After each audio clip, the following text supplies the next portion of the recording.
Hello everyone, সকলোকে স্বাগতম জনাইছো আমাৰ চেনেলৰ অন্য এটি ভিডিঅ'লৈ। আজি লৈ আহিছো মই কণীৰ এটা জুতি লগা ৰেচিপি। আশা কৰিছো ৰেচিপিটো চাই আপোনালোকে ভাল পাব।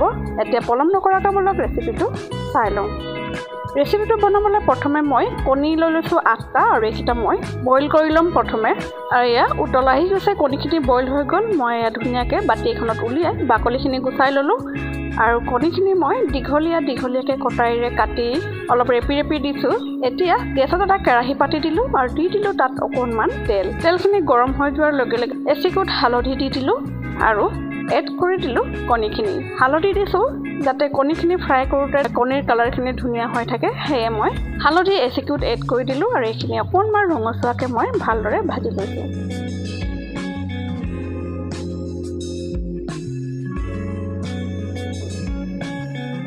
কণীখিনি ফ্ৰাই কৰি হৈ গ'ল। মই এতিয়া কণীখিনি তেলৰ পৰা উঠাই লৈছোঁ। কণীৰ এই কাৰী ৰেচিপিখন খুব কম সময়ৰ ভিতৰতে সহজতে বনাই ল'ব পাৰি।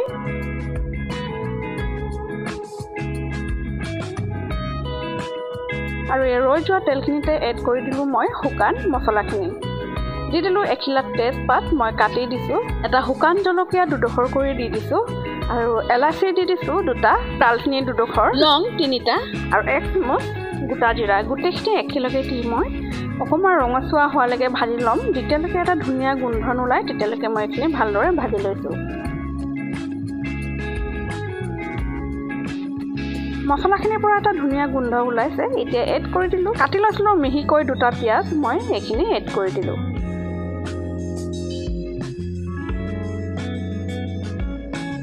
পিঁয়াজৰ কালাৰ চেঞ্জ হৈ গৈছে, অকণমান কোমল হৈ গৈছে। এতিয়া এড কৰি দিছোঁ আধা চামুচ থেতালি লোৱা নহৰু আৰু আধা চামুচ আদা মই থেতালি লৈছিলোঁ, এইখিনি এড কৰি দিলোঁ আৰু লগতে কেঁচা জলকীয়া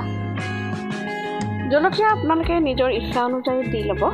এইখিনি ভালদৰে মিক্স কৰি যেতিয়ালৈকে কেঁচা ভাৱটো গুচি নাযায় আদা আৰু নহৰুৰ, তেতিয়ালৈকে মই ভালদৰে ভাজি লৈছোঁ। এতিয়া শুকান মছলাখিনি এড কৰি দিছোঁ। দি দিছোঁ প্ৰথমে 1 চামুচতকৈ অকণমান কম জলকীয়া গুড়ি, আধা চামুচ হালধি পাউডাৰ, আধা চামুচ জিৰা পাউডাৰ আৰু আধা চামুচ গৰম মছলা পাউডাৰ।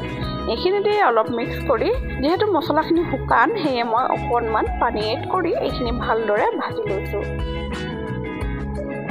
মছলাৰ পৰা তেলখিনি যেতিয়ালৈকে ছেপাৰেট হৈ নাযায় তেতিয়ালৈকে মই এইখিনি ভালদৰে ভাজি ল'ম।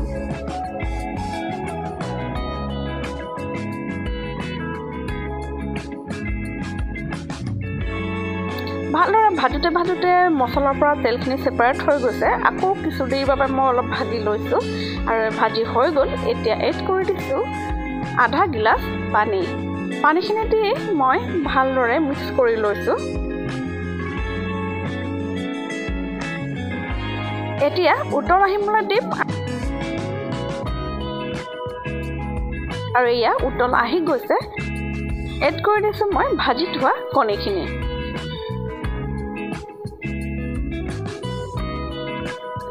গোটেই কণীখিনি মোৰ দি হৈ গ'ল। এতিয়া এবাৰ লৰাই দিছোঁ যাতে মছলাখিনি কণীৰ চাৰিওফালে লাগি যায়। এবাৰ ভালদৰে মিক্স কৰি ল'লোঁ। ভালদৰে মিক্স কৰি হৈ গ'ল। এতিয়া ঢাকন এখনেৰে মই ঢাকি দিছোঁ প্ৰায় 3 মিনিট সময়ৰ বাবে। 3 মিনিট হৈ যোৱাৰ পিছত মই এয়া ঢাকনি উদঙাই দিছোঁ আৰু মছলাৰ পৰা পানীখিনি শুকাই আহিছে। এতিয়া এড কৰি দিছোঁ সোৱাদ অনুসৰি নিমখখিনি দি মই ভালদৰে মিক্স কৰি লৈছোঁ। কণীৰ এই কাৰীখন খাবলৈ খুবেই সোৱাদ লগা হয়। গৰম ভাতৰ লগত নাইবা ৰুটিৰ লগত খাবলৈ বহুত বেছি ভাল লাগে।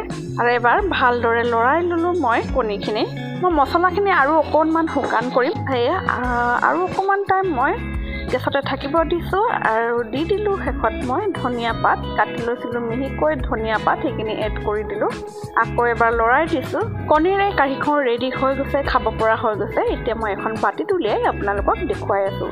আৰু ইয়াত কণীৰ এই কাৰীখন দেখিবলৈ কিমান ধুনীয়া হৈছে, কিমান লোভনীয় হৈছে। আশা কৰিছোঁ ৰেচিপিটো চাই আপোনালোকে ভাল পাইছে আৰু যদি ভাল পালে নিজৰ বন্ধু বান্ধৱীৰ লগত শ্বেয়াৰ কৰিব।